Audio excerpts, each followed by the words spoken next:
Hello everybody, it's Pratika and welcome back. So, all of you who are new here, I would like to introduce myself. I'm Pratika and I recently started posting on YouTube, and I have this name for my YouTube channel which is Unpredictable, which is you can see the wordplay that I try to do. So, yeah. So today I will be talking about how I started journaling and how it is like a safe space for me now, and over the years how it has evolved and changed with me. So I began when I was in 7th grade, and now I'm about to go to college. So it's been a long journey. So one day randomly a friend of mine, she gifted me a diary, and then I thought that I should start journaling. Or at that time we used to say like diary, let's write in a diary. Okay. So this one, like I've completed these many journals. Yes. Let's go through it together, and maybe you will also find some cool ideas to start journaling and process your day-to-day life and make sense out of it. So starting with this very first journal, this one. So I was in 7th. Like towards the end of it, I started writing in it. Okay. And like when I was having my final exams, the COVID started and there was lockdown.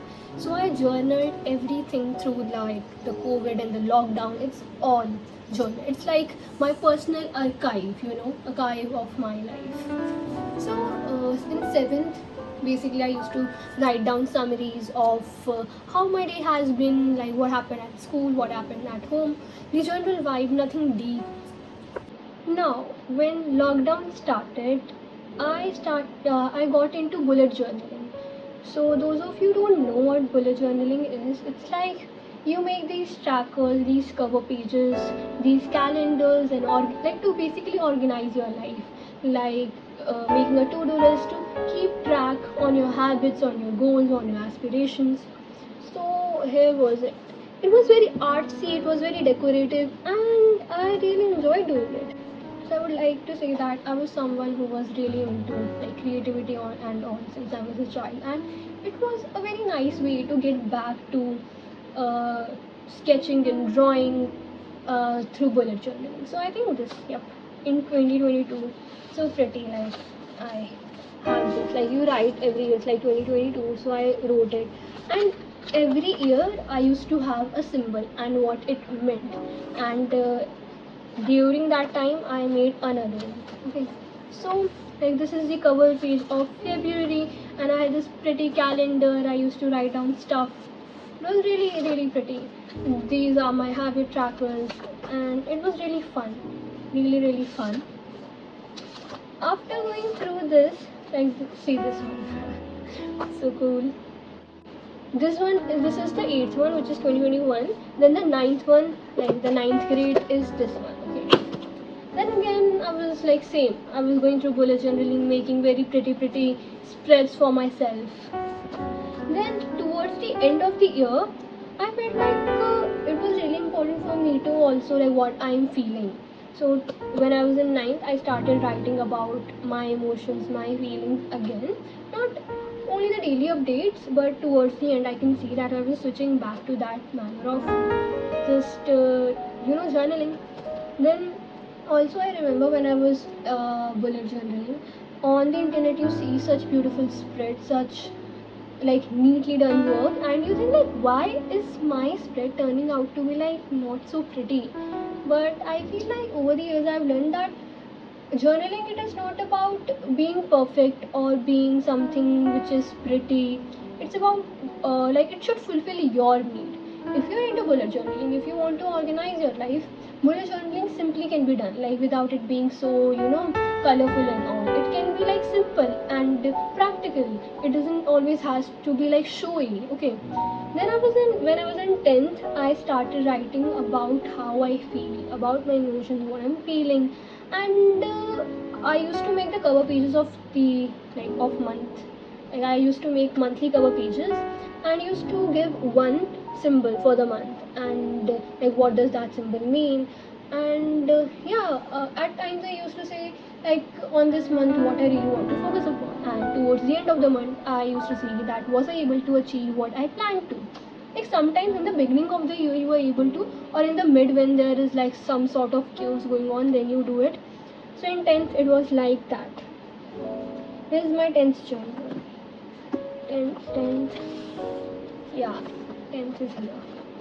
See, it's like more about how I'm feeling, like all the words I've written, like how I feel, what is going on, and this moon which I made, it's so pretty.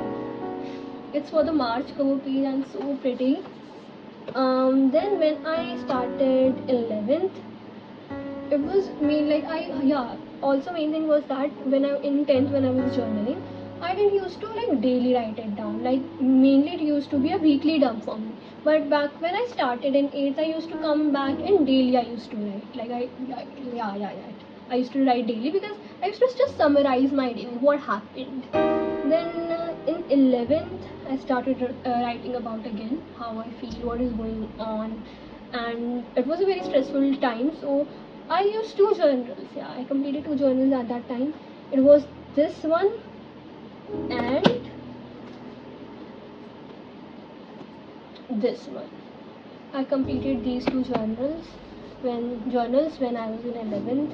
So, and also I think I used to also write about what my dream life would be like when I used to find myself so stuck, like I'm not feeling well and it's all gloomy. Then I used to just wait for a moment and think, if I can just disappear all the what ifs, then what my life would be like, and I used to write it. And in 12th I just got a clearer picture of what I really want to live a more happier life.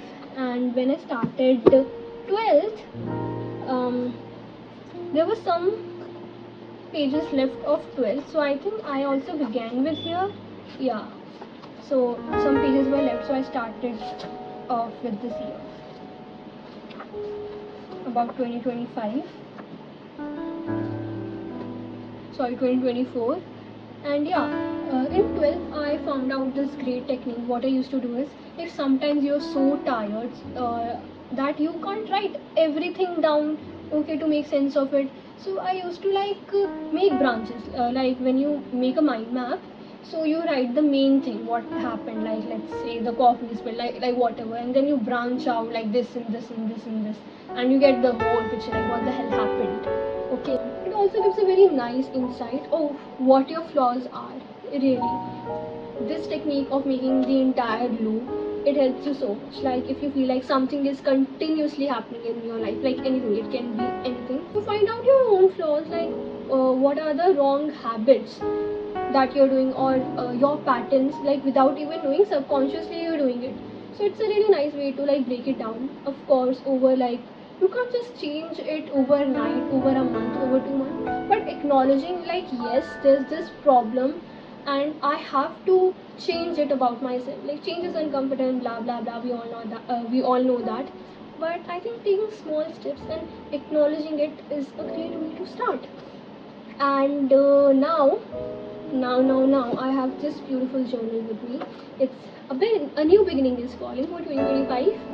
It's I usually find myself that if I read a book, or if I saw a podcast, a movie, anything, then I simply, like, I find something which deeply moves me, then I write about it, like okay, this is happening, that is happening, and sometimes it resonates with me also. Like there was this podcast which I saw, it's from Shring podcast, and it was amazing. Okay, and I feel like, okay, this is what I am doing and it is not very good.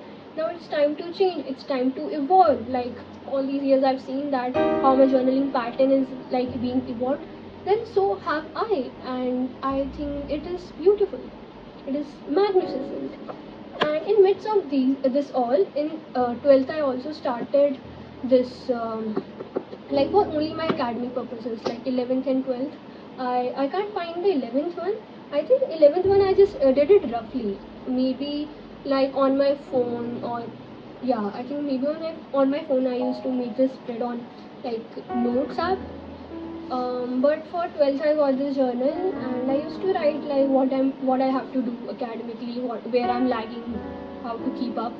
So yeah, it was really nice. I think it is really important to like segregate that this is like in this notebook I'll write how I'm feeling, what is happening in my day-to-day life. I think this other one, my work life, my academics life, that's great way to just sort it out and make sense of it all. This is all about journaling from my side, and my final take is that journaling is not about being perfect. It is neither about discipline, it is about being real with yourself, it's being kinder to yourself, processing your feelings because it's a safe space catering to your needs. So, yeah, that's all. Let's see you all in next video. Until then, bye bye.